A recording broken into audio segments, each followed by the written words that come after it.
Hello students, स्वागत है आप सभी का हमारे यूट्यूब चैनल पर जिसका नाम है सौरभ क्लासेस।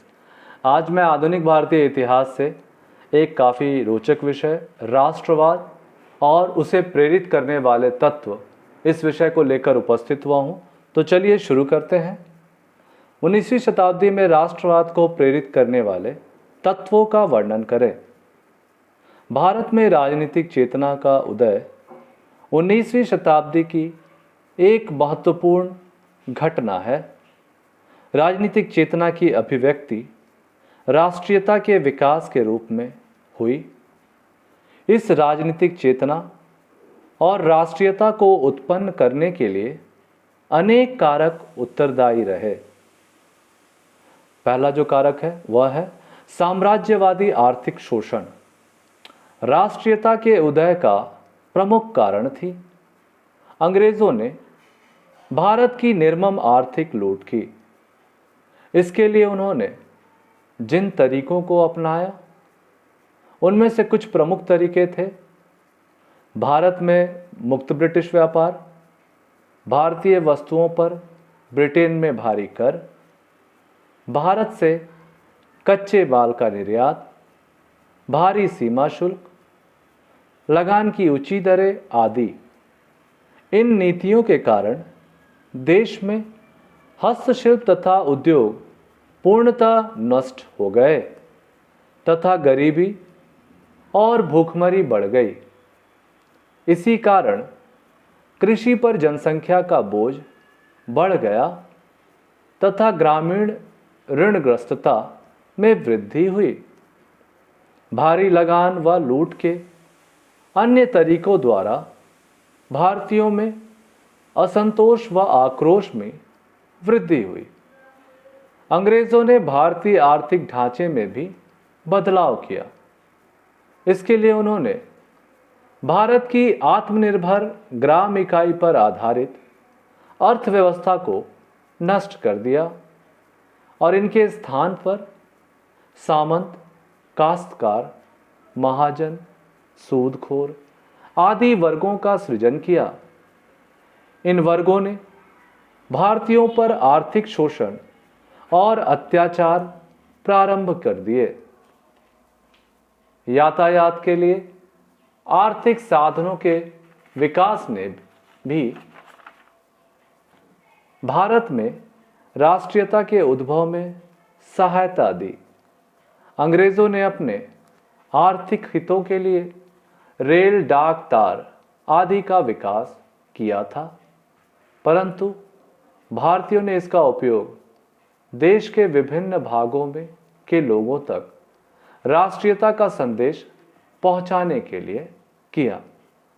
पाश्चात्य जगत से संपर्क तथा पश्चिमी शिक्षा का भी राष्ट्रीयता के विकास में भूमिका रही। भारत में पाश्चात्य शिक्षा को आरंभ करते समय ब्रिटिश शासकों का उद्देश्य अपनी प्रशासनिक ज़रूरतों को पूरा करना था। वे पाश्चात्य शिक्षा के माध्यम से भारतीयों को ऐसी नस्ल बनाना चाहते थे जो रंग रूप में भारतीय परंतु विचारों से भारतीय हो। वे रंग रूप में से मतलब कहने का तात्पर्य है कि वे रंग रूप में भारतीय हों परंतु विचारों से वे भारतीय ना हो, अर्थात वह अंग्रेजों के दास हो। लेकिन साम्राज्य के पोषण एवं हित में उठाए गए इस कदम से भारत की राजनीतिक चेतना का विकास हुआ। भारतीयों को पश्चिमी शिक्षा एवं साहित्यों से जनतंत्र, स्वतंत्रता, राष्ट्रवादी भावनाओं से परिचित होने का अवसर मिला। ब्रिटिशों की भारत विरोधी नीति, नस्ल भेद, vernacular press act 1878, arms act 1879, civil सेवा का मात्र ब्रिटेन में आयोजन एवं उम्र सीमा 21 वर्ष से घटाकर 19 वर्ष करना इत्यादि कुछ ऐसी नीतियां थी जिसने भारतीय बुद्धिजीवियों को गहरी चोट पहुंचाई। 19वीं शताब्दी के सामाजिक एवं धार्मिक सुधार आंदोलन भी राष्ट्रीयता के विकास में सहायक सिद्ध हुए। ब्रह्म समाज, आर्य समाज, रामकृष्ण मिशन आदि सुधार आंदोलनों ने प्रत्यक्ष एवं अप्रत्यक्ष दोनों रूपों में राष्ट्रीयता का विकास किया। इसके कारण समाज में व्याप्त अंधविश्वास, कुरीतियों, दकियानुसी परंपराओं से मुक्ति मिली। एक स्वस्थ समाज कभी भी राजनीतिक दास्ता को, जो अनेक बुराइयों की जड़ है, स्वीकार नहीं कर सकता था। राजा राम मोहन राय की राजनीतिक उदारवाद, दयानंद सरस्वती की स्वदेशी तथा स्वराज के सिद्धांतों ने भी राष्ट्रीयता के विकास को बढ़ाया। भारतीय प्रेस और साहित्य ने भी राजनीतिक जागरण में योगदान दिया। राष्ट्रीय प्रेस की बुनियाद राजा राम मोहन राय ने बांग्ला पत्र, संवाद कौमुदी तथा फारसी में प्रकाशित मिरातुल अखबार में रखी। ईश्वर चंद्र विद्यासागर द्वारा सोम प्रकाश हरिश्चंद्र ने हिंदू पैट्रियट, शिशिर कुमार घोष ने अमृत बाजार पत्रिका आदि द्वारा राष्ट्रीयता को प्रोत्साहित किया।